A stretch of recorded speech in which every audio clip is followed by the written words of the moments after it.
إن الحمد لله حمدا كثيرا طيبا مباركا فيه وأشهد أن لا إله إلا الله وأشهد أن محمدا عبده ورسوله أما بعد فإن أحسن الكلام كلام الله وخير الهدى هدى محمد صلى الله عليه وسلم وشر الأمور محدثاتها وكل محدثة بدعة وكل بدعة ضلالة وكل ضلالة في النار فأعوذ بالله السميع العليم من الشيطان الرجيم من همزه ونفخه ونفثه بسم الله الرحمن الرحيم قال الله تعالى في القرآن المجيد إن الله يحب التوابين ويحب المتطهرين رب اشرح لي صدري ويسر لي أمري واحلل عقدة من لساني يفقهوا قولي.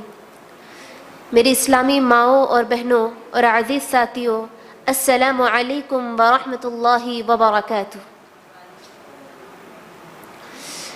میری ماؤں اور بہنوں، جس طرح آپ جانتے ہیں، آج کے میرے جس عنوان پر میں یہاں بولنے کے لیے بیٹھی ہوں، یا پھر جو عنوان میرا یہاں پر آج ہے، وہ طہارت کے مسائل ہے۔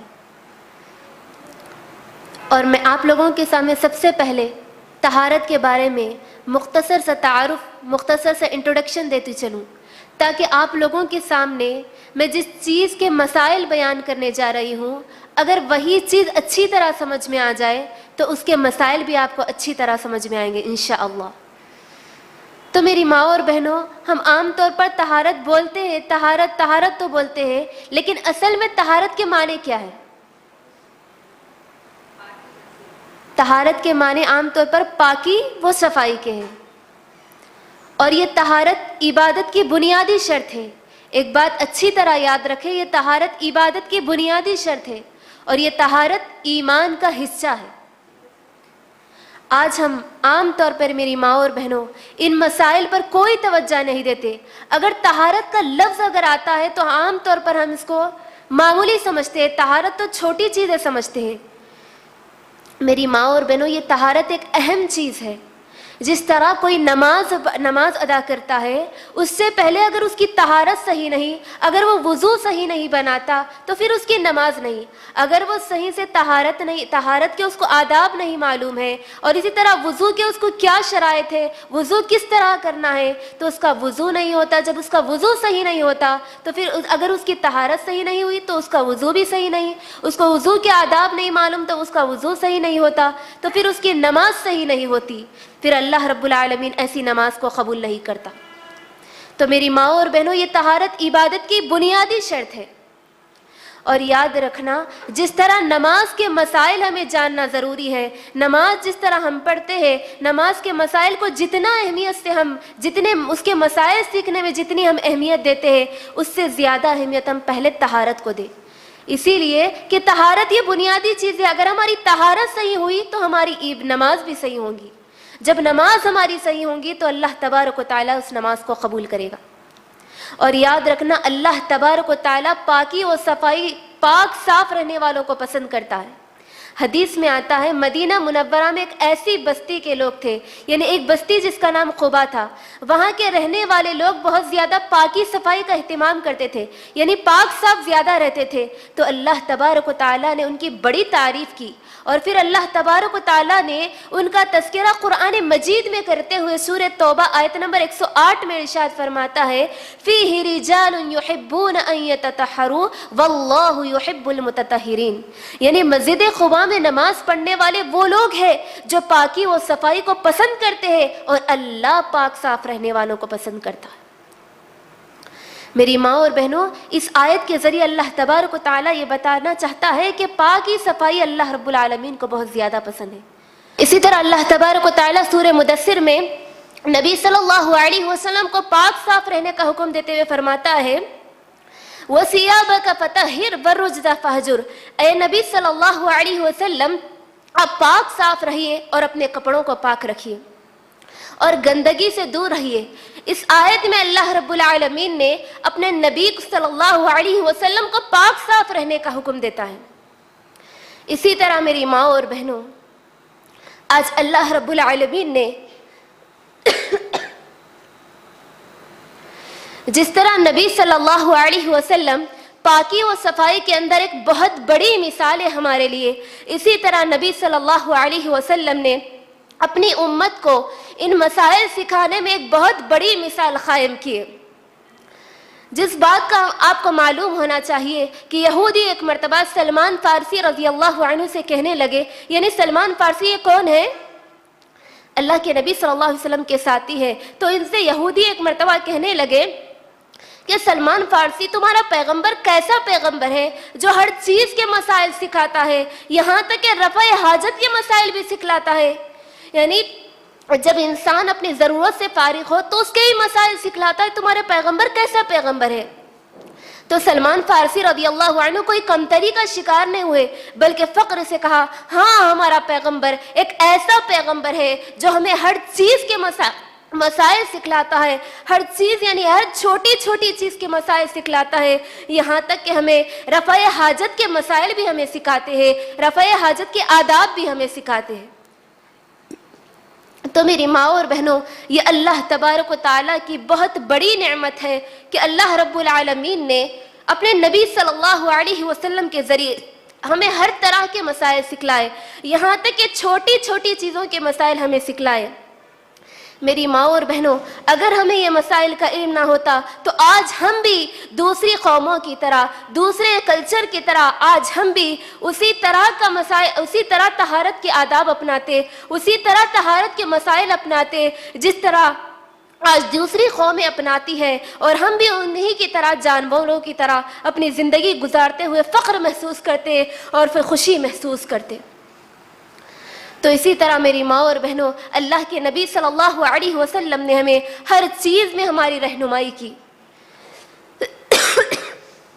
اسی طرح ایک مرتبہ صحابی رسول صلی اللہ علیہ وسلم نبی صلی اللہ علیہ وسلم کے پاس آئے، ایک صحابی نبی صلی اللہ علیہ وسلم کے پاس آئے، ایسی حالت میں آئے کہ ان کے کپڑے میلے تھے، ان کے کپڑے میلے کچلے اور بوسیدہ تھے۔ تو نبی صلی اللہ علیہ وسلم جب ان کی یہ حالت دیکھے تو اس صحابہ سے، وہ جو صحابہ آئے تھے آپ کے پاس، یعنی جو نبی صلی اللہ علیہ وسلم کے ساتھی آئے تھے، ان سے کہا کیا تمہارے پاس کوئی مال نہیں ہے؟ تو انہوں نے کہا اے اللہ کے رسول، میرے پاس سب کچھ ہے، میرے پاس مال ہے، میرے پاس گھوڑے ہیں، میرے پاس دولت ہے، سب کچھ ہے اللہ کے نبی۔ تو نبی صلی اللہ علیہ وسلم نے فرمایا کہ اللہ تبارک و تعالیٰ نے جو چیزیں تمہیں دی ہے، جو انعامات تمہیں دی ہے، اس کا اثر تمہارے کپڑوں سے، تمہاری ہر چیز سے ظاہر ہونا چاہیے۔ یعنی جو چیزیں اللہ رب العالمین ہمیں دے رکھی ہے اس کو اپناتے ہوئے ہم پاکی و صفائی کا خیال رکھیں۔ اور اسی طرح میری ماں اور بہنوں، آج ہم جب بھی ان مسائل کو بیان کرتے ہیں یا پھر جب بھی ہم ان مسائل کے بارے میں سمجھاتے ہیں تو آج ہماری خواتین کو بڑی شرم آتی ہے، بڑی حیا محسوس ہونے لگتی ہے۔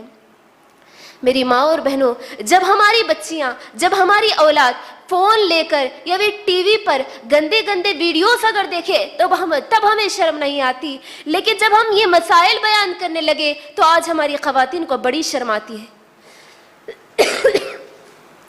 میری ماں اور بہنوں، یاد رکھنا، جو شریعت، جو اسلام ہمیں طہارت و پاکیزگی کے طہارت و پاکیزگی کے بارے میں درس دیتا ہے، جو اسلام ہمیں، جو شریعت ہمیں پاکی اور حیا کا درس دیتا ہے، وہی اسلام ہمیں ان مسائل سیکھنے کا حکم دیتا ہے۔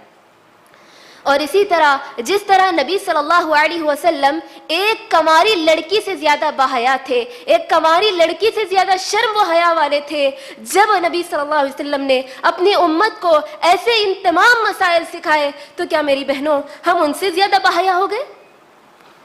کیا ہم ان سے زیادہ شرم والے ہو گئے؟ تو میری ماں اور بہنوں، ہم ان مسائل کے سیکھنے میں کوئی شرم محسوس نہ کرے بلکہ ان مسائل کو سیکھیں۔ اور اسی طرح میری ماں اور بہنوں، آج ہماری لڑکیاں جوان ہو جاتے ہیں، بالغ ہو جاتے ہیں، لیکن ان کو طہارت کے عام مسائل نہیں معلوم ہوتے ہیں۔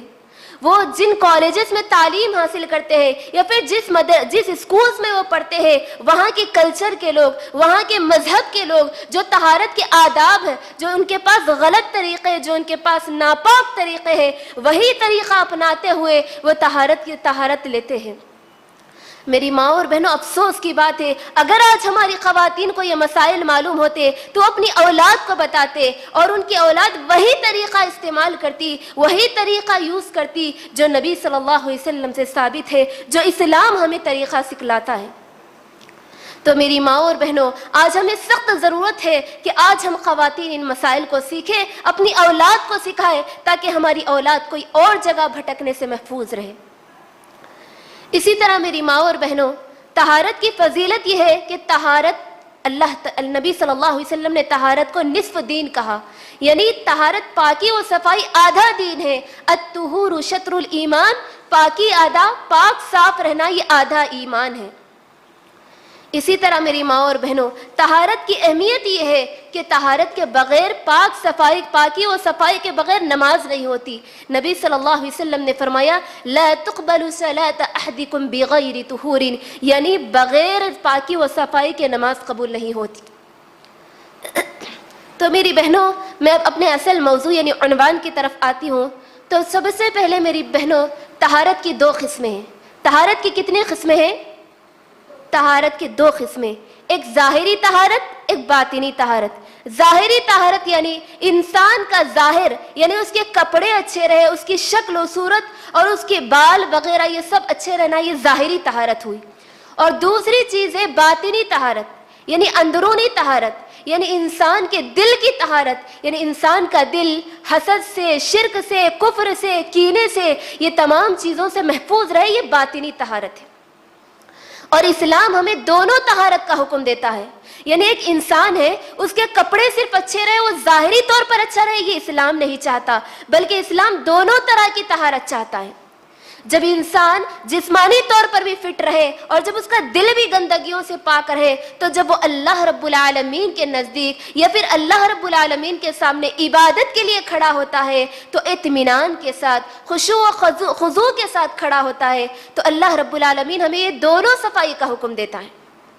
پھر اللہ تبارک و تعالیٰ ایسے لوگوں کو پسند کرتا ہے۔ اللہ تبارک و تعالیٰ سورہ بقرہ آیت نمبر 222 میں ارشاد فرماتا ہے ان اللہ یحب التوابین ویحب المتطہرین، بے شک اللہ تعالیٰ توبہ کرنے والوں کو اور پاک صاف رہنے والوں کو پسند کرتا ہے۔ یہاں پر اللہ تعالیٰ دونوں قسم کی پاکی چاہتا ہے۔ توبہ کرنا یہ دل کی پاکی ہوئی، یعنی دل کی صفائی ہوئی، اور پھر ظاہری طور پر پاک رہنا، متطہرین، دونوں قسم کے اللہ تعالیٰ صفائی کا حکم دیتا ہے۔ اور اسی طرح میری ماں اور بہنوں، ہم طہارت عام طور پر کن چیزوں سے لیتے ہیں؟ طہارت ہم عام طور پر دو چیزوں سے لیتے ہیں، ایک پانی، دوسرا پاک مٹی۔ پاک مٹی کا مطلب یہ نہیں کہ ہم خاص قسم کی مٹی لا کر کے رکھ لیں، اجمیر کی مٹی ہے، کربلا کی مٹی، بغداد کی مٹی، گلبرگہ کی، ایسی، یہ مٹی کا مراد یہ نہیں ہے، بلکہ صاف مٹی، جو مٹی ہمارے پاس موجود ہے اس کو صاف کر کے رکھیں، یعنی صاف مٹی کا استعمال کریں۔ اور اسی طرح پانی، دو چیزوں سے ہم پاکی حاصل کرتے ہیں، ایک پانی، دوسرا صاف مٹی۔ پانی کے بارے میں اللہ رب العالمین سورہ فرقان آیت نمبر 48 میں ارشاد فرماتا ہے وَأَنزَلْنَا مِنَ السَّمَاءِ مَاءً طُهُورًا، اور ہم نے تمہارے لیے آسمان سے پاک و صاف پانی نازل کیا۔ اور اسی طرح پانی کے اندر سمندر کا پانی ہے، جھیل کا، دریا کا، یہ تمام پانی پاک ہے، ہم اس کے ذریعے صفائی حاصل کر سکتے ہیں۔ اور اسی طرح دوسری چیز مٹی ہے، تو اللہ تبارک و تعالیٰ سورہ نساء آیت نمبر 43 میں ارشاد فرماتا ہے فَلَمْ تَجِدُوا مَاءً فَتَيَمَّمُوا صَعِيدًا طَيِّبًا، یعنی جب تم پانی نہ پاؤ، جب تمہیں پانی نہ مل سکے تو اس وقت مٹی کا استعمال کرو، یعنی پاک مٹی کا استعمال کرو طہارت کے لیے۔ تو طہارت میں دو چیزیں ہیں، ایک پانی، دوسرا مٹی۔ تو میری بہنوں، اب میں سب سے پہلے آپ کے سامنے رفع حاجت کے مسائل بیان کروں گی انشاءاللہ۔ رفع حاجت کے چند مسائل آپ کے سامنے رکھوں گی۔ رفع حاجت کے معنی کیا ہے؟ رفع حاجت یعنی انسان جب اپنی ضرورت سے فارغ ہو، یعنی جب انسان ٹوائلٹ یا چھوٹی ناپاکی یا بڑی ناپاکی سے فارغ ہو، تو اس وقت انسان طہارت کے مسئلے کے اندر کن کن چیزوں کو اپنے ذہن میں رکھے، یہ مسئلے میں آپ کے سامنے بیان کروں گی۔ سب سے پہلا مسئلہ یہ ہے میری ماں اور بہنوں کہ جب بھی ہم رفع حاجت کے لیے جائیں تو انسانوں کی نظروں سے دور جائیں، یعنی ایسی جگہ پر جائے. یہ اس وقت کا مسئلہ ہے جب مجبوری ہو, یعنی جب ہمیں مجبوری ہو تو انسانوں کی نظروں سے, جب کھلے میدان میں ہم چلے جائیں تو یہ اس وقت کا مسئلہ ہے, تو انسانوں کی نظروں سے دور جا کر ہم اپنی حاجت, اپنی ضرورت کو پوری کریں. لیکن الحمدللہ آج تو ایسا کوئی مسئلہ نہیں, آج ہمارے پاس باتھ رومس موجود ہے.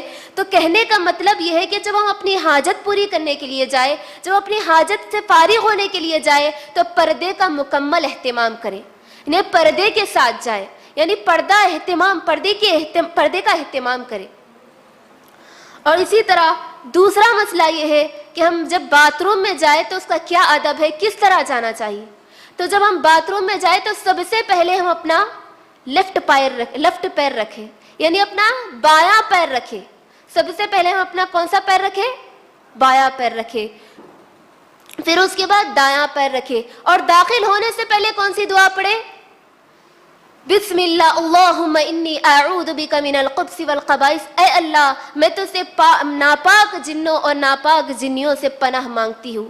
یعنی یہ باتھ روم گندی جگہ ہوتے ہیں, ایسی جگہ ہوتے ہیں جہاں پر ناپاکی ہوتی ہے. تو اللہ کے نبی صلی اللہ علیہ وسلم نے اپنی امت کو باتھ روم میں جانے سے پہلے حفاظت کے لیے دعائیں سکھلائی ہے. آج ہمارے ماحول میں اتنے مسائل ہیں میری ماں اور بہنوں کہ فلاں بابا کے پاس, فلاں عامل کے پاس جانا, ان کو جن کے اثرات ہیں, ان کو جن کے اثرات ہیں. میری ماں اور بہنوں, اگر آج ہم نبی صلی اللہ علیہ وسلم نے جو دعائیں ہمیں سکھلائی ہے, اس میں جہاں پر جانے کے لیے جو ہمیں دعا سکھلائی ہے, اگر وہ دعاؤں کا اہتمام کریں تو ہم یہ تمام مسائل سے محفوظ رہ سکتے ہیں. تو پھر جانے کی تو, داخل ہونے کی تو دعا ہو گئی. جب ہم نکلے تو کیا کہیں؟ غفرانک, اے اللہ میں تیری بخشش چاہتی ہوں. یہ آداب اللہ کے نبی صلی اللہ علیہ وسلم نے ہمیں سکھائے. جب بھی ہم باتھ روم میں جائیں تو یہ ادب کا خیال رکھیں. اور اسی طرح میری ماں اور بہنوں, جب ہم باتھ روم میں جائیں تو بات نہ کریں. ہوتا یہ ہے کہ ہم باتھ روم میں جاتے ہیں اور باہر موجود لوگوں سے اندر سے باتیں کرنا شروع کر دیتے ہیں. یہ مسئلہ نبی صلی اللہ علیہ وسلم نے جو ہمیں آداب سکھلائے ہیں اس کے خلاف ہے. جب ہم باتھ روم میں جائیں, جب بیت الخلاء میں جائیں تو بات نہ کریں. اور اسی طرح میری بہنوں, حدیث میں آتا ہے, عبداللہ بن عمر رضی اللہ عنہ روایت کرتے ہیں, رسول اللہ صلی اللہ علیہ وسلم ایک مرتبہ پیشاب کر رہے تھے, تو ایک ساتھی نے آپ کو سلام کیا, تو نبی صلی اللہ علیہ وسلم نے ان کا جواب نہیں دیا. تو اس سے یہ بات معلوم ہوتی ہے کہ جب ہم رفع حاجت کے لیے یعنی باتھ روم میں جائیں تو ہم بات نہ کریں. نبی صلی اللہ علیہ وسلم نے اس چیز سے منع کیا. اور اسی طرح ایک مسئلہ یہ ہے کہ ہم جب اپنی حاجت پوری کرنے کے لیے جائیں تو اپنا دایاں ہاتھ اپنے پرائیویٹ پارٹ کے لیے استعمال نہ کریں, یعنی اپنا دایاں ہاتھ اپنے شرمگاہ کے لیے استعمال نہ کریں, بلکہ بایاں ہاتھ استعمال کریں. اسی لیے کہ ہر اچھی چیز کے لیے نبی صلی اللہ علیہ وسلم نے دائیں ہاتھ کا حکم دیا, اور یہ بائیں ہاتھ سے اللہ کے نبی صلی اللہ علیہ وسلم نے اس چیز میں ہمیں خاص طور پر منع کیا, اور ہر اچھی چیز کے لیے دایاں ہاتھ استعمال کریں. اور اسی طرح نبی صلی اللہ علیہ وسلم نے 2 راستوں میں اپنی حاجت پوری کرنے سے منع کیا. وہ کون سی ہے؟ ایک لوگوں کے راستوں سے اور دوسری سائے والی جگہوں سے.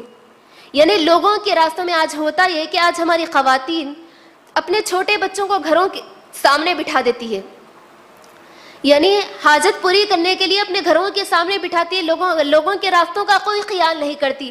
بلکہ نبی صلی اللہ علیہ وسلم نے اس چیز سے منع کیا, اس لیے کہ لوگ گزرتے ہیں, جب وہ ان کے گزرنے کی جگہ ہے, جب وہ گزرتے ہیں تو ان کو تکلیف پہنچتی ہے, جب ان کو گندگی لگتی ہے تو تکلیف پہنچتی ہے. نبی صلی اللہ علیہ وسلم نے اس چیز سے منع کیا کہ لوگوں کے راستوں میں قضائے حاجت, اپنی حاجت پوری نہ کریں. اور اسی طرح سائے والی جگہوں میں مسافر آتے ہیں اور آرام کرنے کی جگہ ہوتی ہے, ان کے بیٹھنے کی جگہ ہوتی ہے, تو ہم سائے والی جگہوں سے بھی دور رہیں, یعنی سائے والی جگہوں میں گندگی نہ پھیلائیں. اللہ کے نبی صلی اللہ علیہ وسلم نے کہا اتقوا اللاعنین, یعنی 2 لعنت والی جگہوں سے بچو, ایک لوگوں کے راستوں سے اور سائے والی جگہوں سے, یعنی قضائے حاجت پوری کرنے سے 2 جگہوں سے بچو.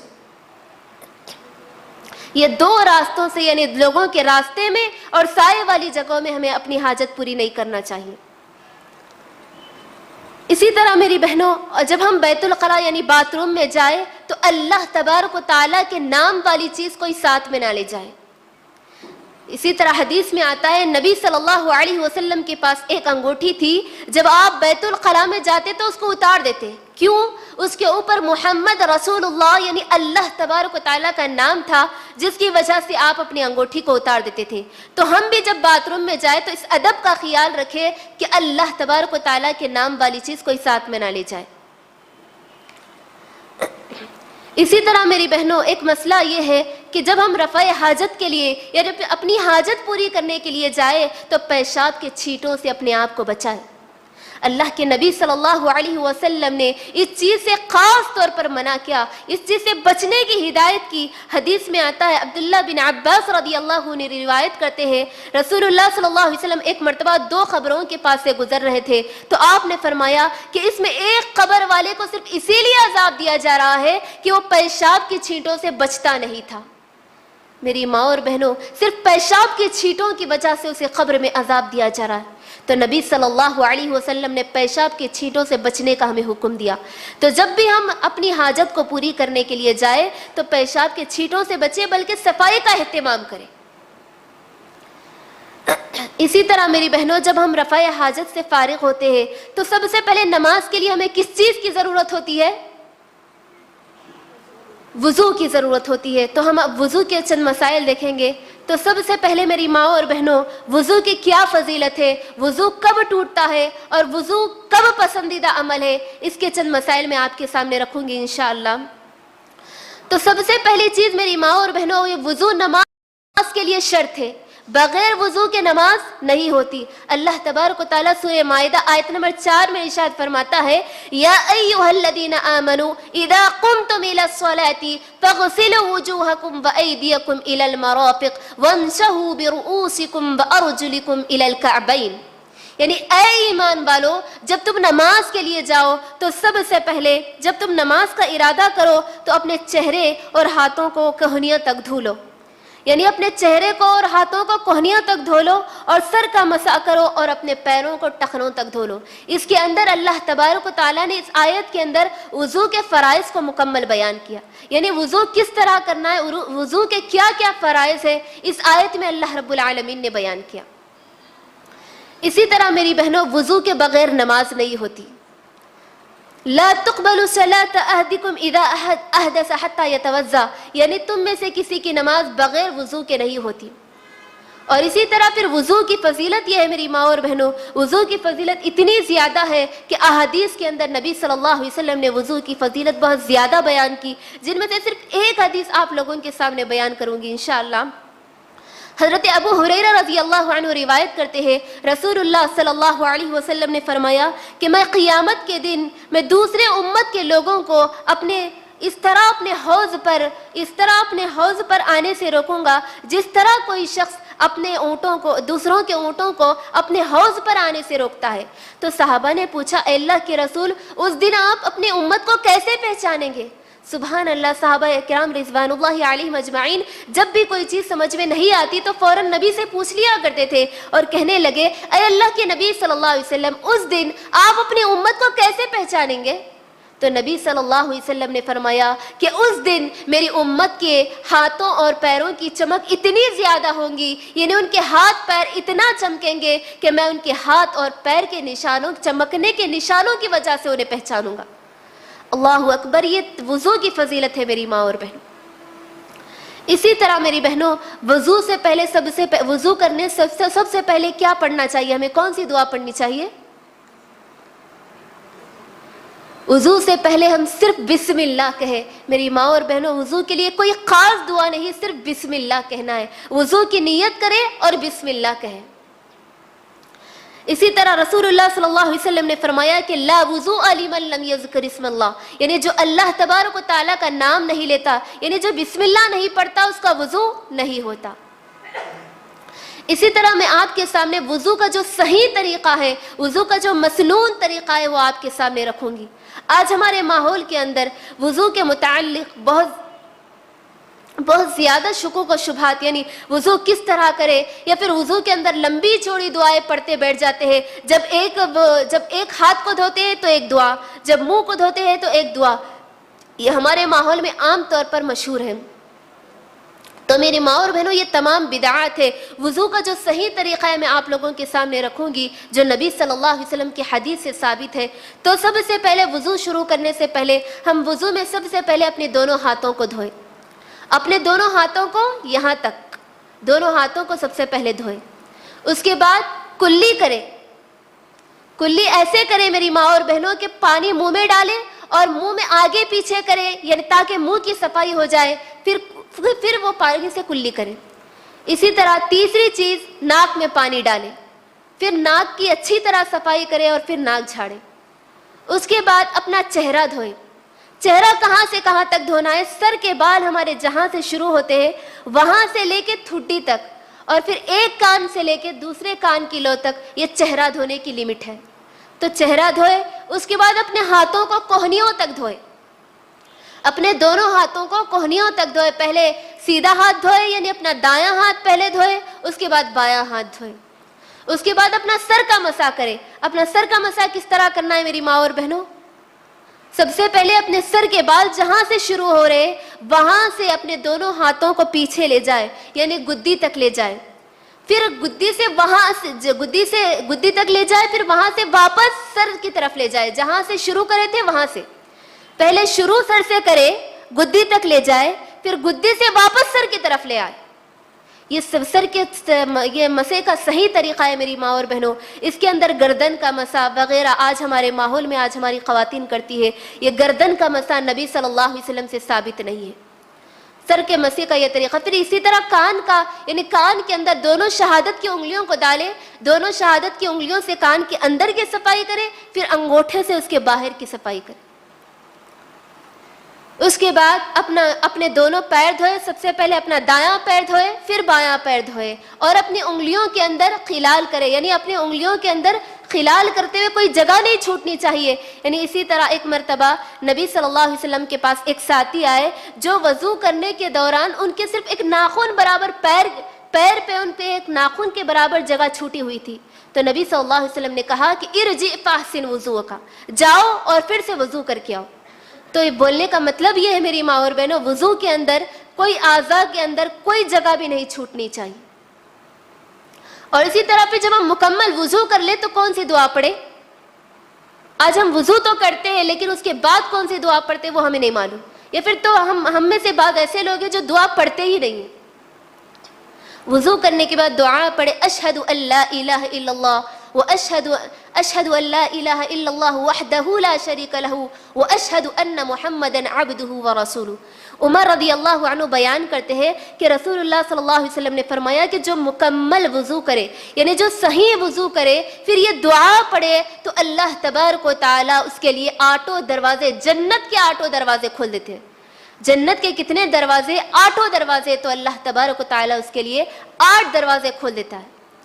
اسی طرح حدیث کے اندر ترمذی کی حدیث میں یہ دعا بھی موجود ہے یعنی نبی صلی اللہ علیہ وسلم یہ دعا بھی پڑھتے تھے اللہم اجعلنی من التوابین واجعلنی من المتطہرین. اے اللہ مجھے توبہ کرنے والے اور پاک صاف رہنے والوں میں سے بنا دے.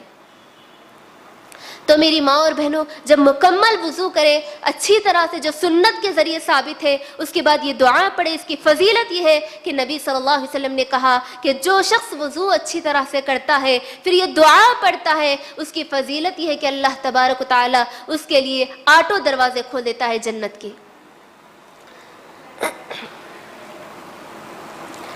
اسی طرح میری ماں اور بہنوں وضو کے اندر جو چیزیں ناپسند ہیں یعنی جن چیزوں کو نبی صلی اللہ علیہ وسلم نے وضو کے اندر ناپسند کیا ان چیزوں کو میں آپ کے سامنے بیان کروں گی.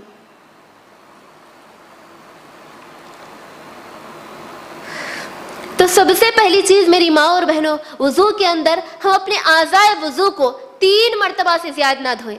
آج ہوتا یہ ہے کہ شاید ہمارا وضو مکمل نہیں ہوا اسی لیے ہم بار بار دھوتے بیٹھتے ہیں. یاد رکھیں 1 مرتبہ دھوئے. اگر 1 مرتبہ میں مکمل ہمارا وضو نہیں ہوتا ایک مرتبہ سے ہمارے اعضاء کچے نہیں ہوتے تو کم از کم 3 مرتبہ زیادہ سے زیادہ 3 مرتبہ دھوئے. اس سے زیادہ نہ دھوئے. بلکہ نبی صلی اللہ علیہ وسلم نے اس چیز کو گناہ کہا. ایک مرتبہ نبی صلی اللہ علیہ وسلم کے پاس ایک ساتھی آئے تو آپ صلی اللہ علیہ وسلم نے انہیں وضو کے اعضاء کو 3 مرتبہ دھو کر بتلایا اور پھر فرمایا ھذا وضوئی فمن زاد علی ھذا فقد اساء، یعنی یہ وضو کا صحیح طریقہ ہے، جو اس سے بڑھ کر کرے یا پھر جو اس سے بڑھ کے کرے، جو اس سے زیادہ کرے اس نے زیادتی کی، اس نے ظلم کیا۔ یعنی یہ اعضاء کو ہم کتنے مرتبہ دھونا ہے؟ صرف 3 مرتبہ، زیادہ سے زیادہ 3 مرتبہ، 1 مرتبہ دھو لے یہ کافی ہے۔ اگر اس سے کچے نہیں ہوتے ہمارے ہاتھ پیر تو زیادہ سے زیادہ 3 مرتبہ کریں۔ نبی صلی اللہ علیہ وسلم نے 3 مرتبہ سے زائد دھونے سے منع کیا اور اس عمل کو گناہ کہا۔ اور اسی طرح دوسری چیز جس کو نبی صلی اللہ علیہ وسلم نے ناپسند کیا وہ یہ کہ جب ہم وضو بنائیں تو وضو کے اندر پانی کا زیادہ خرچہ نہ کریں، یعنی پانی اسراف نہ کریں۔ ہوتا یہ ہے کہ ہم بکیٹ بھر وضو پانی کے لے کر بیٹھ جاتے ہیں، تمام کا تمام بہا کے اٹھ جاتے وضو کے لیے۔ اللہ کے نبی نے اس چیز کو منع کیا، اور اللہ کے نبی صلی اللہ علیہ وسلم کا یہ عمل تھا کہ اللہ کے نبی 1 مد پانی میں، یعنی تقریباً آدھے لیٹر سے زائد، کچھ زائد پانی میں آپ وضو کیا کرتے تھے۔ تو ہمیں پانی کا زیادہ سے زیادہ استعمال نہیں بلکہ کم سے کم استعمال کریں۔ اس کا مطلب یہ نہیں کہ ہم صحیح طور پر اپنے اعضائے وضو کو نہ دھوئے، مطلب یہ نہیں ہے، بلکہ اچھی طرح وضو کریں، اچھی طرح اپنے اعضائے وضو کو دھوئے، لیکن اس کے اندر پانی کا زیادہ استعمال نہ کریں۔ اور اسی طرح میری ماں اور بہنوں، اب میں آپ لوگوں کے سامنے وضو کن چیزوں سے ٹوٹتا ہے ان چند مسائل اس کے سامنے رکھوں گی انشاءاللہ۔ تو سب سے پہلا قاعدہ یہ یاد رکھ لے میری ماں اور بہنوں کہ سامنے اور پیچھے کی شرمگاہ سے کچھ بھی نکل جائے، ہوا خارج ہو یا کچھ بھی ہو، تو اس سے وضو ٹوٹ جاتا ہے۔ اور اسی طرح دوسری چیز، گہری نیند سونے کی وجہ سے بھی وضو ٹوٹ جاتا ہے۔ اور تیسری چیز، بے ہوش ہونے کی وجہ سے یا پھر دوا کھانے کی وجہ سے نشہ آ جائے تو اس سے بھی وضو ٹوٹ جاتا ہے۔